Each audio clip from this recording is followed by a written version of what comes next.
I'm Jenna Seery, a bookseller and associate producer of Poured Over, and today I am joined by Caroline O'Donoghue, the author of The Rachel Incident, a book that you are all going to love so very much. You may be familiar with her YA fantasy series, All Our Hidden Gifts, but this is something so different and so unique. I am so excited to talk about this book. Caroline, thank you so much for being with us today. Hello, thank you so much for such a wonderful introduction. I read this book so fast the first time that I got my hands on it because I could not stop turning the pages once it started. And so I would love to give my version of the events, but I think I'd like to start with you setting the book up for all of us. Okay. I thought you were letting me off the hook there. I was like, oh, great. Somebody else can summarize the plot while giving nothing away. Lovely. So The Rachel Incident takes place in 2010 in Cork City, which is a sort of smallish city in the south of Ireland. And I don't know how many people know this, but like the financial crash hit Ireland particularly hard. It's everywhere pretty hard, but it hit Ireland hard, hardest, we think. The lead character, Rachel Murray, she is graduating in her final year of like an English degree. She's gone to university in her hometown. She's kind of old before her time a little bit. She works part-time in a bookshop as she's finishing her degree. Life is very grey for her, I think.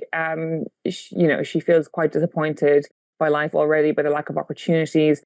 And then one day during a Christmas shift, she meets the person who's going to sort of change her life forever, really. And his name is James Devlin. He is incredibly charismatic and very fun, a Christmas temp who at this point is in the closet, even though it's kind of one of those, why the hell is this guy in the closet when everyone knows he's gay kind of situations, which was not a sensitively dealt with topic in the late 2000s. And so they become dear friends very quickly. They move in together very quickly. And one of their first sort of like games they play as newfound best friends, you often need to have like a bonding ritual when you very quickly make a new best friend, is Rachel confides in him that she has a huge crush on her English professor, Dr. Fred Byrne.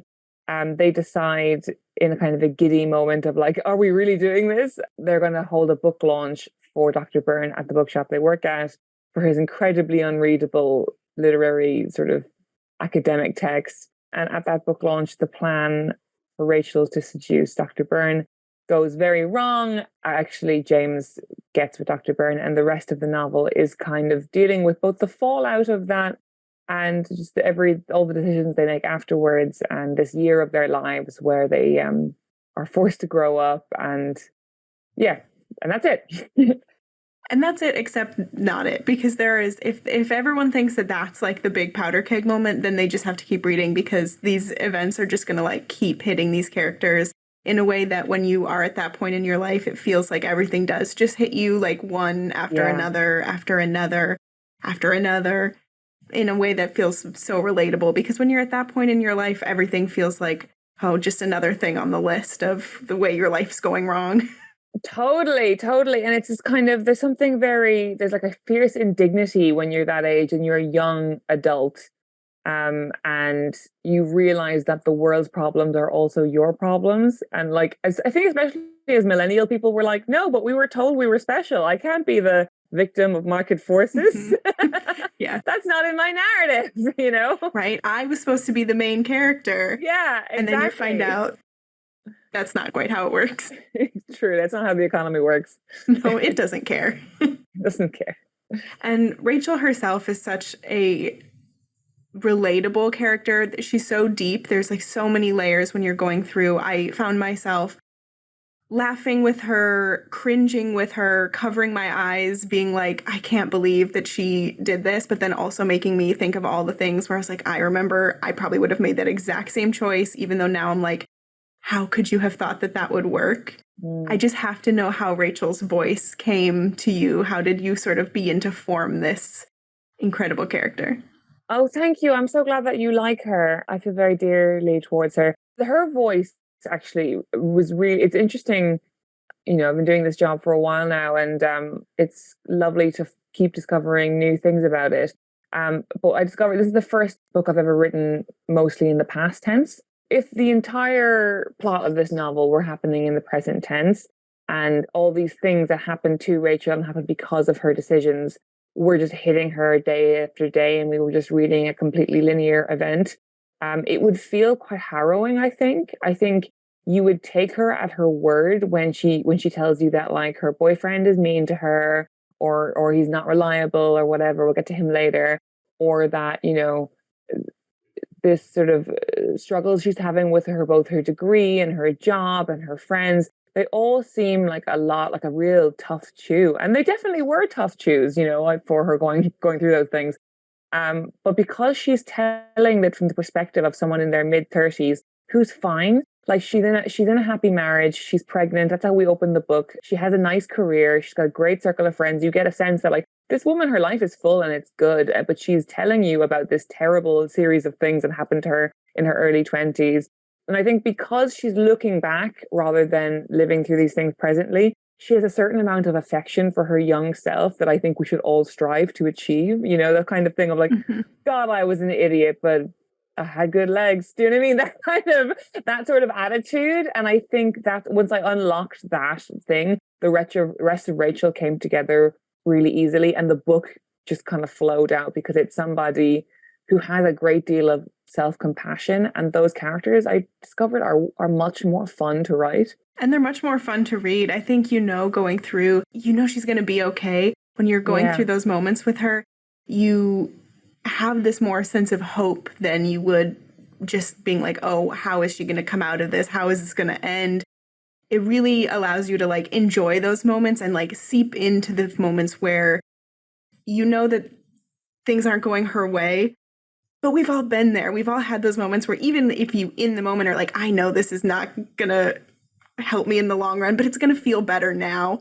It's totally. And I think as well, there's a risk when you're writing a novel in which you know the lead character is going to be fine. It's like, there's a question there of stakes, and how do you keep the stakes high and the stakes going?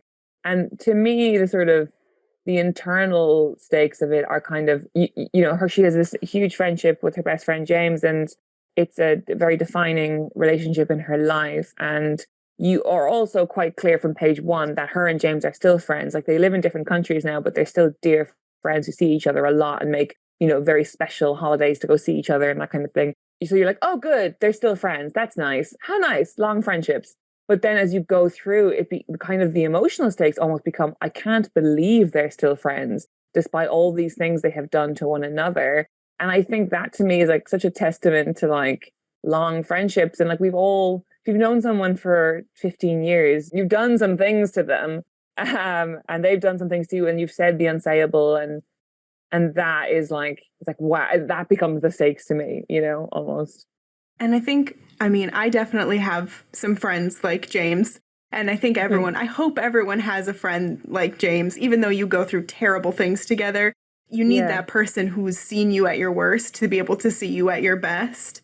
And that friendship is so well defined in this. I think friendship is such a hard thing to write because almost everyone has friends. And so almost everyone comes to it with this expectation of, well, that's not what my friendships are like, or, you know, that is what my friendships are like. How did it feel to sort of write that relationship between the two of them? It's so interesting with the thing of everybody has friends. So on one level, it should be the easiest thing to write because it's like, yeah, everyone likes hanging out with their friend. Everyone has complex feelings about their friends. Go for it, you know? But there's also this thing of like hearing about another friendship group's private jokes is a bit like hearing about somebody else's dream. It's like, okay, and like, and kind of thing. Right. So it's a tricky thing to write a dynamic you're selling in as being kind of lovable and inescapable and so heady and beautiful without sort of boring the reader, I guess. And I think again, it always comes back to stakes. Like a friendship, I think we think that great dramatic, you know, stories can come out of a mere friendship because it's like, well, what are the stakes? You know, it's like, it's not love, it's not marriage, it's not children, it's not a wedding or whatever. So therefore, what is the framework holding the story up, you know? And with Rachel and James, their friendship is immediately injected with so many secrets. There's this thing where at the very beginning of their dynamic, she's so excited that he wants to hang out with her. And I think she's coming out from this very 2010 she's 20 years old in 2010, and she's like, oh my God, a gay man wants to be friends with me. Like, I must be cosmopolitan. And then she has this immediate thing where, you know, she's off to meet her boyfriend for a drink, and she says, oh, do you want to come with us? You know, I'm sure you'd love to meet him or whatever. And then James makes a crack being like, oh, I wouldn't want him to get jealous. And then Rachel laughs like a little too hard.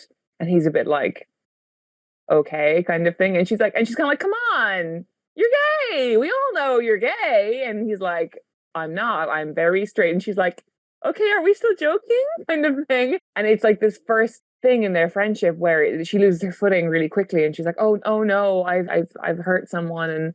And I wouldn't say their whole dynamic is like that, but definitely there's an immediate sense of like they want to do right by each other all of the time, and they don't always. And that to me injects the relationship with stakes, and that is the key to writing, I think, rather than trying to slavishly dedicate to the page, okay, but how do I make a private joke funny for everybody? It's more about like, okay, what's at risk in this relationship all the time, you know? And I think that's what makes it so easy to read and easy to understand, because everyone's been in that situation with a friend where you've said something and you're like, I did not know that would kick off like that. And you're like, but, and I really just, especially in early friendship, you're like, but no, I just really want to be your friend. And I thought we were here, but I guess we're here. Right. And totally. I've been thinking a lot about sort of, you know, gay men and straight women, and how we, for some reason, even though, you know, in terms of like frank depictions of queerness in the media, obviously they've been coded references for years. You know, there's always been gay characters and things, we just weren't calling them gay characters. But in terms of like frank and honest depictions of sort of gay men and straight women, we have Will and Grace, and we had it then, kind of thing. And we have, you know, Hannah and Elijah in Girls. But like really there aren't that many relationships that are depicted like this. And yet we have convinced ourselves that it is a cliche and that it is boring, and it's kind of like almost eye-rolly to even try and write something of merit or of literary value that focuses on this relationship. And I think people, when they've been discussing this book with me, have kind of been using the sort of term gay best friend in quotes. And I think it's such a worthy dynamic of like literary study. And I think part of that, particularly when you're talking about James and Rachel, so much of it is to do with the mutual holding up of fantasy, you know, like she will let him be straight if that's what he needs to be right now, and she won't question him because she loves him, and he will make her feel like somebody who's not just like, you know, what she feels like a dumpy English grad with no future. Like he will kind of let her believe she's Ava Gardner, you know, kind of, and I find that very beautiful, you know. They definitely meet each other where the other one is. They don't ask each other to be something different. They're ready to be there for each other. And so much of it is the minutia of their relationship, the like sitting in bed together eating pastries, and, you know, just the little details of their life that they kind of build together in this like terrible house that has no heating, and, you know, like it just feels so bleak for maybe other people to look at from the outside, but they're really trying to give each other worthwhile things to like look forward to and to get through this time in their life. It really hits you in the heart. Thank you so much. I'm so delighted by that. Do you incorporate a lot of your personal life into these characters? Do you have a James? Do you have a Carrie? Do you have these characters in your life that you're pulling details from? It's very interesting with this one because this is my 6th book. So I wrote 2 novels for adults that came out in the UK and Europe, and a trilogy for teenagers, and now this one. And the Rachel incident has the most autobiographical details from my life put in them, you know, but every novel I've written has borrowed from my life hugely, kind of thing. But it's funny because I've hidden in plain sight with the YA stuff because it's fantasy. Like the story of my entire teens is like written across those 3 books over 400,000 words, but nobody ever thinks it because it's about magic, you know. So it's lovely. But in terms of the stuff in Rachel that's borrowed from life, I when I was 20, I was working in retail in HMV, which I think there was a version of I think there was maybe a couple of in the US, but essentially a Virgin Megastore. A Christmas temp called Ryan started working there. Everyone thought Ryan was gay, and he wasn't prepared to come out at that time. We quickly moved in together, and we lived together for a year, and we remain best friends now.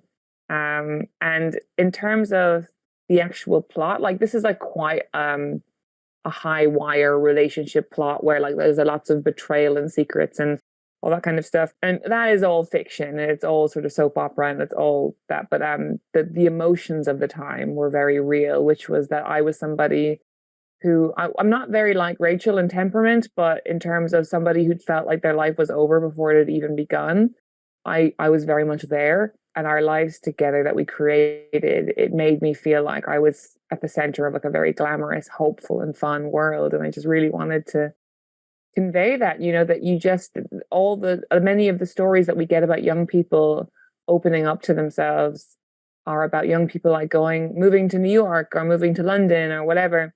And this is about somebody who moves 2 miles down the road, and still has this enormous like renaissance of the soul and grows up hugely, even though they're in the city they've been in their entire lives. There's nothing quite like the trauma bond friendship from working in retail. I mean, I've spent most of my life up till now working in retail, whether that's in bookstores or other, and there's nothing quite like that immediate and high pressure friendship of working in a store with someone. Oh, totally. Especially if you meet somebody on a Christmas shift. It's like they have seen you in a position and you have seen them in a position. Absolutely. It creates a different relationship that people can't really understand unless you've experienced that interaction. Along with these great characters, there are so many other characters. I mean, really, this book does not work without the characters that you've created. They sing on the page. Whether or not you like them at any given moment is kind of dependent on what they're going through at the time. Rachel has a boyfriend, Carrie, who is very intriguing, is not perhaps your typical romantic lead in a novel. I think that I really enjoyed that aspect of him, that we don't often see love interests in books that aren't these like dashing, gallant men. Yeah, I'm interested in, of all the like responses I'm curious about, I think Carrie is like the one I'm the most curious about, because the thing about Carrie is that he appears about 100 pages into the novel. And the novel's not crazy long, you already have James and Rachel, who are like dominating a lot of just space and time with just their dynamic and how fizzy it is, and fun. And then you have Dr. Byrne, who's this sort of towering figure who they both find is so glamorous, and his wife Deenie is kind of her own form of like bougie, artsy glamour. And so that's already like a crowded house. And so for somebody to really earn their place as a romantic lead, they really have to earn their place, And so the first interaction that Rachel and Carrie have together is she's bumming a cigarette off him on a night out, which is how I've met 80% of the men I've slept with. And he's kind of, when they're exchanging names, he says his name is James, and she's like, "Oh, sorry, that won't do. I already have one of those." And so then the relationship is she calls him by his last name, which is Carrie for duration of the relationship.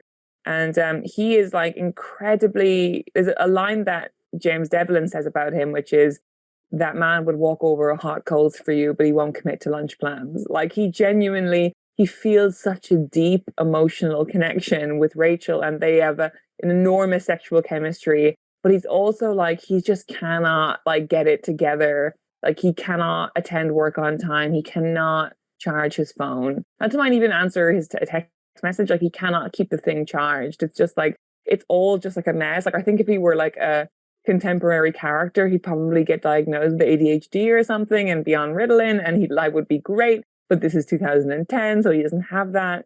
Rachel's kind of perspective on him is that like, he must be like, she's trying to like make him into Mr. Big in her head. Like she's trying to be like, oh, he's a commitment phobe and he's cold and he's distant. when actually he's not that cold or distant. He's just a bit of a like, you just kind of can't get it together. For all of his sort of shortcomings with that, he's just very silly. He's like a very silly guy who adores his clever girlfriend. He's probably a little childlike for his age. He's kind of a Peter Pan figure, but he ultimately is very good-hearted. And I really enjoyed writing him because, like, all the men I've ever loved have not been Mr. Rochester types or Mr. Darcy types. They've been like silly weirdos, and I had so much fun on the page with him. It really feels so much more natural than these, like, I just think, like, I read some of these books out there with these, like, super tall, dark, and handsome strangers that, you know, come out of nowhere and sweep you off your feet. And I'm like, I don't know anyone who's ever actually experienced that.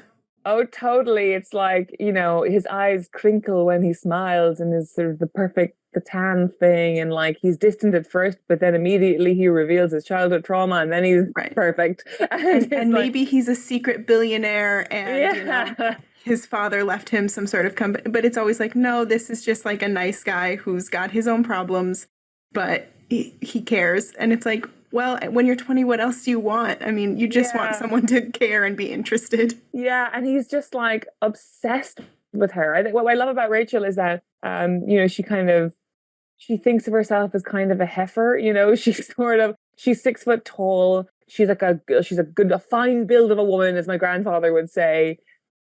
Which is like, it's a tough thing all the time, but it's particularly tough in 2009 when, like, you know, size 0 is happening and sort of. But he says to her at one point where she's like, you have a body like Wonder Woman, like, shut up. Like, she is his greatest fantasy. And like, he's always just like following her from room to room, putting his hand up her skirt and telling her she's a genius. Like, it's kind of the ultimate fantasy, really. It doesn't matter that he doesn't shower and he doesn't change his sheets. And she's just looking for someone to like take her seriously and to actually see her as someone that has a worth of value. And she's sort of floundering, looking for this way to prove that she has these things, and he can give that to her. Yeah, I just love him. I think he's great. I do too. But my other favorite character, like, I guess favorite is maybe the wrong word, but that maybe people wouldn't agree with me on, that I would be most curious, is I really love Deenie. Okay. Because I feel bad for her in so many ways, because she just seems so helpless at so many times. But yet she somehow has this, like, the dream, which is the career in the arts that everyone wants at this point, but, you know, so few people can get. And she doesn't maybe come by it in the most, like, self-worth kind of way. I mean, maybe it's kind of handed to her. But yeah, but what I like about Deenie is that you know, the thing about, it's hard to get a job in publishing anywhere, like everywhere. But in Ireland, it's particularly hard to get any kind of job in the arts. And Deenie is like a senior editor at a very respected publishing house. She's clearly very good at her job. She's incredibly kind, and just a very, like, a sweet hang. You know, she's like not. I think there's a temptation when you're writing these kind of older, impressive women in books who are like supposed to be mentors to the kind of the younger woman, that they're like very distant or brash or whatever, but like Deanie's like incredibly sweet and just really, and it's almost like she's so convinced of her own good intentions that she has enormous blind spots. One of them being that her husband is bisexual, I think, really, although he rather pretentiously refers to himself as ambidextrous. Of course. And it's like he has to have like a different guy reason. You know, her husband is sort of cheating on her, but also she hires Rachel to be her intern, and then she upgrades her to being her assistant because Rachel is you know, a highly competent person, and she never really pays Rachel, you know, so she's kind of, it's weird because she's living in this world in publishing where most people who start off have gotten a kind of start that she has got. She's the daughter of quite a famous poet, and so she has this kind of blue-blooded intelligentsia thing running through her. And so there's this kind of assumption that everybody at a junior level is kind of got money in the family or connections or whatever. She's working in an industry where it's really failing. Like, book sales are down, bookshops are closing, the Kindle is coming. It's really hard to get a start. So she thinks just by giving Rachel any kind of a start, she's being very generous, but actually she is exploiting Rachel's labor, but they never have a conversation about this. And so the way they work their relationship is sort of Deenie gives her these opportunities that feel like a lot, but actually don't amount to much. And Rachel casually steals from Deenie.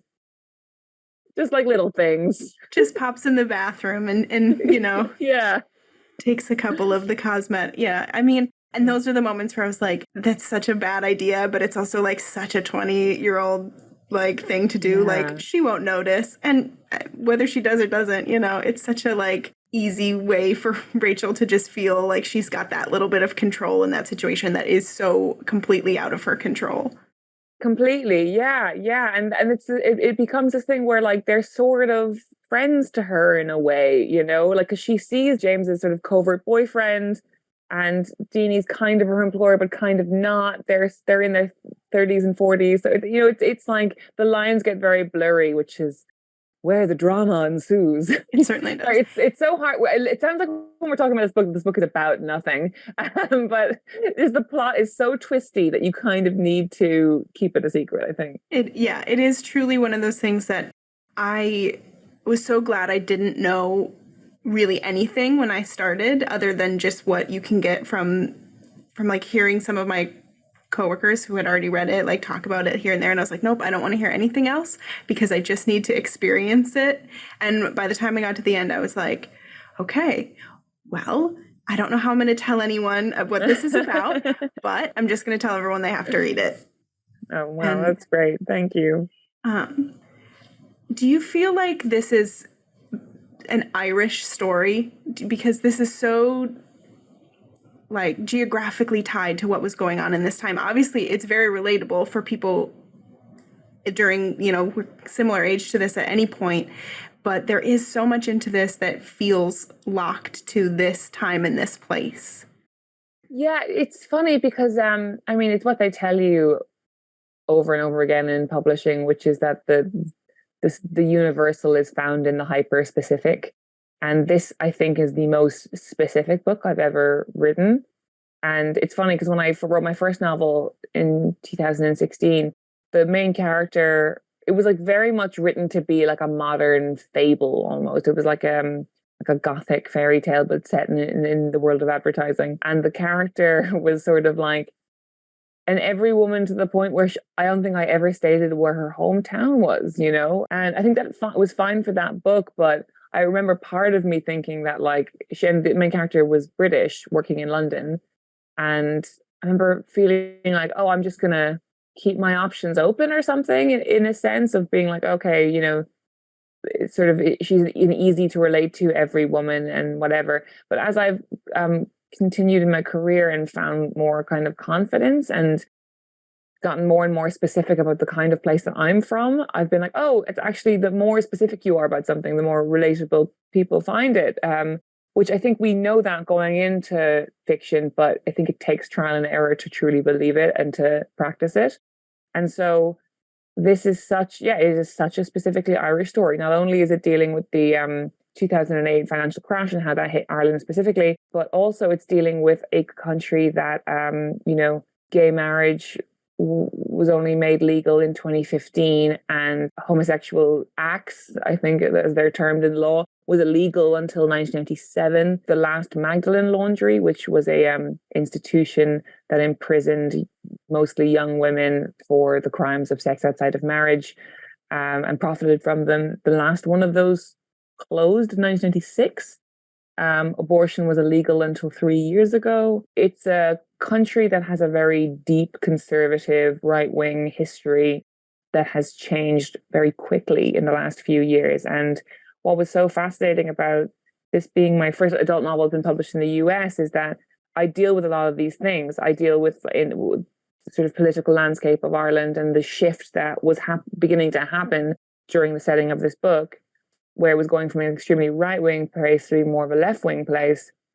And I sold this in America, and it was like Roe was being overturned the week that I sold it. And I remember writing a letter to Jenny just my commissioning editor and being like, I'm just so sorry.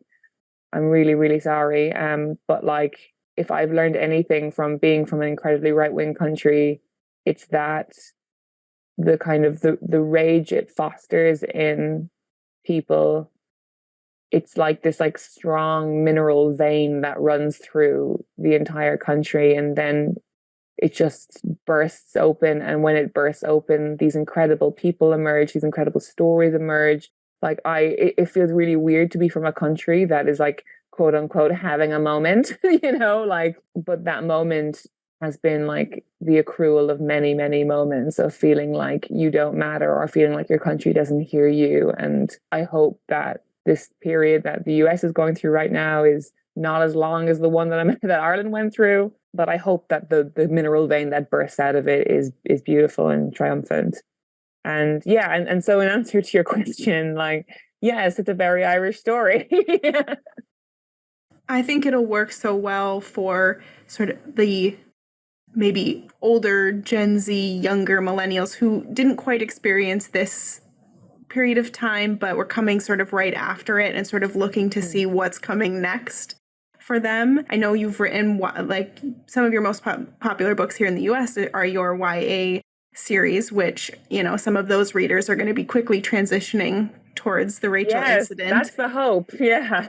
And so they'll sort of be able to move from that space with you into this next one and sort of see what's on the horizon for them, which is an exciting thing to get to sort of bridge that gap between the two. Does it feel very different? I mean, when you write for one versus the other, do you feel like you're writing from a very different place, or is it all just coming sort of from the same vein? What's interesting, I think, writing YA, like, so as I mentioned, I wrote 2 novels, and then I spent sort of 4 years doing that trilogy, 4 or 5 years, and it taught me so much about writing. It was because, like, the way that trilogies have to be published is that you really want to get them all on the shelves while the original generation is still enjoying them, because like what you enjoy at 13 may not be what you enjoy at 17. In fact, it almost never is. Writing that much material in such a short amount of time, it was like a kind of a writing boot camp. It was almost like doing an MFA that you get paid to do, because it's like, you cannot write good YA unless you have like incredibly strong and deep characters. And when you're spending 3 books with the same sort of 5 or 6 characters, the kind of motivations and the nuances and whatever, they have to be so much deeper than a character that you're just with for 1 book, which was my, experience of the 2 other adult novels. And so I think in terms of like developing characters that have very deep histories and psychologies, it sort of came to me much quicker with Rachel. And also it's like, if you're writing 3 books of sort of fantasy, you have to have big plots, like big plots that like interweave and call back and sort of emerge at just the right time. And those books really taught me how to do that. And so I felt like I took everything I learned from writing that trilogy and then put it into a very contemporary, hyper-realistic novel, which is The Rachel Incident. And I guess the reason I point that out is because I've definitely had, I would never get it from a Barnes & Noble interviewer, because you guys have been amazing about my YA books, but definitely I've had interviewers be like, okay, so you took a break to do all that stuff for probably, I assume, money. And now you're back to make your art. Is that correct? And it's like, no, it's all the art. It's all part of, what I want to explore and discuss as a writer. And I feel like, yeah, it really taught me. It was weird that writing something so commercial, it taught me how to be a better literary writer, If there's anything that, we're seeing in this renaissance of young adult literature, I mean, young adult literature is so different now than when I was 13, 14. Yeah. I don't know how anyone would say it's not just as, based in art as any other literary fiction. I mean, some of these plots that come out of young adult literature are incredible, and these authors are incredible as well. And there's such a different set of expectations. When you're writing for young people, you have to have a different mindset when you're writing for young people than when you're writing for adults, who you feel like, okay, you can make these decisions based on your own experiences. But when you're writing for young people, they're still learning and growing, and you kind of have to treat them a little differently than you would treat an adult audience. Absolutely. And also it's like young people are inherently political, I think, because And I mean, everyone's like, oh, wow, these new Gen Zers, they're so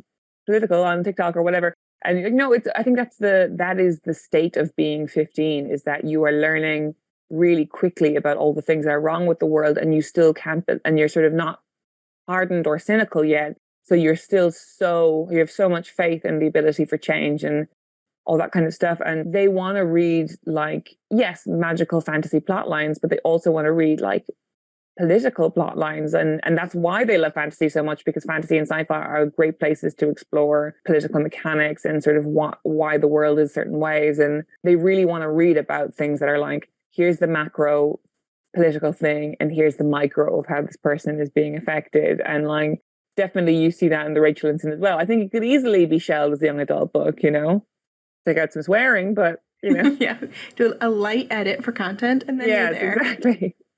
But that's such a, those two things, I don't think they can be, you can't split them up. The sort of literature for adults and literature for young people, we've all read both. I mean, so many people, like when I was working in bookstores, they'd come in and be like, people in their 30s and 40s, they'd be like, is it embarrassing to ask for the YA section? I was like, no, please read what you want to read. Totally. I'm increasingly thinking that like YA is no longer a age range, but a genre definer. Do you know what I mean? As in like, it's as valid a genre as sci-fi or fantasy or crime or whatever. It refers to, yes, the age of the characters, but also just a sort of fluidity and a sort of a set of expectations that I think is very common to genre, Yeah. No, it's definitely a much different. I wonder sometimes, like, God, if I would have had these books when I was younger, imagine I never would have left the library, the bookstore, my room, any of it. Yeah. Oh, it's incredible. I'm so proud to be a YA author. I think that there's so much merit to be had in that genre and that field still. There's a lot more to be seen from so many authors. It's exciting. Do you miss the world of the Rachel incident? Do you miss these characters now that you've finished? And I mean, you still get to talk about them because, you're doing all this publicity for the book, but do you miss sort of sitting in that world with them, or you're like, that was enough and I'm done? I do miss them, I do. And but I think what's lovely is that so many of the characters were drawn from that James Devlin was drawn from my friend Ryan. And when I was writing the book, I don't think I could have really done it without either his encouragement or his approval. And so I have these people in my life who I can talk to about this book and it still is real for us. And we're like, oh, that's so James kind of thing or whatever. And I do miss them. And often when I see for example, like I'm a big fan of, Matt Rogers or Joel Kim Booster, and they're, young gay men working in comedy who are mostly based in New York. And I'm like, oh, I bet James is friends with them kind of thing. And like, these characters are very real to me. And I do like thinking about what they'd be up to. And yeah, I mean, I don't think it's very literary to do sequels, and I don't think there's much space for a sequel, but I would love to, I would love to see how they're getting on, Yeah. Yeah, I don't see a sequel necessarily. And like in some ways you're also like, I don't want a sequel because I want to just like imagine what I think the characters are doing now. But I definitely was like, I just hope they're all doing well. Like right. Like, you can imagine all the things they're like getting up to, but you're like, and they're still making mistakes. You can also imagine that none of them are out there like just getting it all perfect. But yeah. But they're having a good time, I think. One of my favorite questions to ask, of course, is who are the Caroline O'Donoghue literary influences? Who are some of the authors that have made your writing what it is now? Oh, wow. What a good question. I would say Maeve Binchy is a huge one for me. I actually came to her books quite late. I read Circle of Friends. Is she a big deal over in the US? Yeah. Okay, great. When my kind of growing up, she was like very much books that your grandmother would read. My grandmother had all of them, and the way they were packaged was definitely like that. Would always be like a picture of a rocking chair with a blanket over it next to a hearth, and it's like, I'm not reading that. And then I had to read it for my podcast, Sentimental Garbage. I read Circle of Friends, and that is a 700-page book about just like a bunch of people going to university in the 60s in Dublin, and it's like just so beautiful and so funny. And like it was one of those books where I was like, oh my God, this is the kind of book I should be writing. And definitely I think the Rachel incident owes a lot to Circle of Friends. So she's huge influence on me. Another a big influence on this book was Brother of the More Famous Jack by Barbara Trapido, which is a little bit of I don't know if it's big over there. Again, I have no idea what American bookstores look like because I've only been in one ever, which is a kind of like another sort of like a college story about a woman who falls in love with like two brothers from the same family. And it's another book that's been told from the perspective of like somebody who's looking back and being like, God, I was an idiot, but didn't I have great legs? Which is just a perspective about love. But like I also get a lot of inspiration from like I think one of the books that made me want to be a writer was like Flowers in the Attic, you know, because I remember reading it and being like, you can just put anything in a book, you know, and like, wow, you can put anything in there, and it doesn't matter how twisted it is, you can do it, you know. That was a huge realization for me. When I was Rachel's age, I was obsessed with Haruki Murakami, which was definitely like a cool girl thing of the time to be into Haruki Murakami. But I still love those books. I still think like Kafka on the Shore is wonderful, and Dance is wonderful. So yeah, at the moment, my big influence is I'm kind of reading through Meg Wolitzer. I'm very like, where have you been on my life, lady? Like I can't believe it's taking me so long to get to her. Sometimes that's the fun though, is when you're like, wait, I've just discovered someone and they've got several books that I can like blow through, and it just like fits right where you are in that moment. I mean, totally. I know publishing is obsessed with like debuts and like, can you believe this 17-year-old? She wrote like a whole thing about the Crimean War. Like, and you're like, wow, what crazy. And like half the time, and I'm saying this as somebody who's currently being marketed as a debut author in the US because it's my debut adult in the US. But most of the time a debut is fairly disappointing because they haven't learned how to do it yet. And if they have learned how to do it yet, it's because they did an MFA program and somebody was kind of looking over their shoulder, and you can sort of tell. And that's not me, you know, trying to poo-poo debut writers. I just think that like we're so obsessed with them as an industry that like sometimes you forget that like, oh, there are people who've been doing this for decades who have like a whole shelf of books. And when you discover those people that you love, you're like, oh, wow, is all these treats for me. Like, I think what was great about, you know, Gabrielle Zevin getting her flowers sort of 10 years into her career is that like, wow, Tomorrow and Tomorrow is great. And now we can read like AJ Fikry and like go back into her, like, right. And it's like so amazing, you know, and yeah. That's the joys of sort of like delving into these authors is there's always more. There's always someone else. There's always another thing. And it's just, it never ends. You're going to have a book for the rest of your life. There's always going to be another book.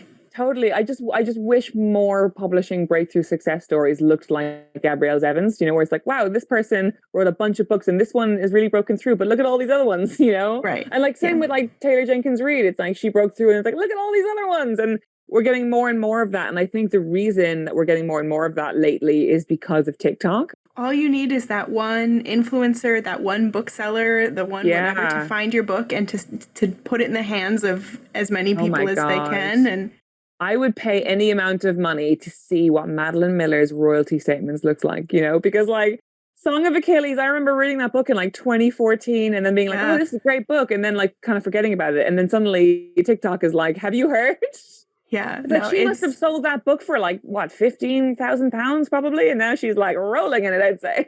It's the industry is doing some very new and exciting things right now through social media. It's something to watch for sure. It's great. And what I love about it is that I think there are authors who are doing great stuff on TikTok and with social media, but I think for the most part, it's none of our business. You know, it's like, if the children find you, the children find you, you know? It's like, don't read the reviews and don't search yourself on TikTok. Oh, I'm searching myself on TikTok. Oh, you're like, oh no, I'm looking every day. I'm looking. Checking. Oh, I'm definitely popping in because the YA videos they make are so funny. That's true. It's good content. I could not watch it. It's too good. But I more think that it's like, it's not for me to try and make videos to try and hack the teens into thinking they like my book. It's like that. It's up to the algorithm. The algorithm. Absolutely. All right. My last question. I always end on this, and some people's favorite and some people's least favorite is what's next? Do you have anything that you want to tell us about coming in the future? Yeah, it's a massive gear change. So if you liked the Rachel incident, this is nothing to do with that. So it's weird. I seem to have fallen into this pattern with writing where I write one book that's, incredibly magical, fantasy, outlandish and imaginative, and then I write one incredibly realistic book that's about real world characters.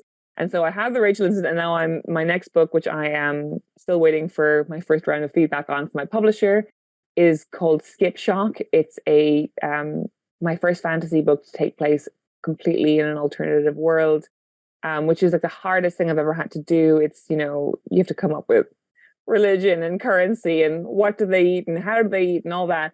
I won't go into it in huge detail right now, but I'm really excited. It's very ambitious and I hope people like it. I'm sure they will. I can't wait for that, because basically after these books, I'm ready to read anything you write. So great. Thank you. Can't wait. Thank you so much for this conversation today. I can't wait for everyone to get the Rachel incident and to find out all of the drama that these characters go through. To find out what the incident is. Yes. Thank you so much. This has been great. All right. Thank you. This is wonderful. Hello, readers. It's time for another TBR Topoff. We're going to recommend a couple of great books to pick up when you stop in for your copy of The Rachel Incident. I'm Mark at my Barnes & Noble in Cincinnati, but I'm going to have two of my favorite book buddies take over today. Madyson, Mary, we're going to have you jump in. Madyson, why don't you go ahead and start us off? Thank you. I would love to. I'm Madyson, joining you from my store in Los Angeles, California. And when I was thinking of books to recommend with the Rachel incident, two things I honed in on was that bookshop setting. As a bookseller, I'm kind of biased. I like a good bookshop setting.